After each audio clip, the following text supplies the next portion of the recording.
তুমি আশেপাশে থাকলে সিরিয়ালের আগামী পর্বে আমরা দেখব দেব পার্বতীকে বাড়িতে ফিরিয়ে এনেছে। পারু সব সত্যি জেনে গিয়েছে। পারু সবার সামনে দেবকে বলবে, সত্যিটা আমরা সবাই জেনে গিয়েছি দেব। দেব মনে মনে ভাববে, কোন সত্যির কথা বলছে পারু? আমার আর পার্বতীর বিয়ের কথাটা?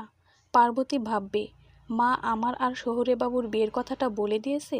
এদিকে পারু বলছে, সি সি সি দেব, তুমি আমার সাথে এটা করতে পারলে? তুমি আমাকে এইভাবে ঠকালে? কেন করলে তুমি আমার সাথে এমনটা? দেব বলবে, পারু তুই আমার কথাটা শোন পারু।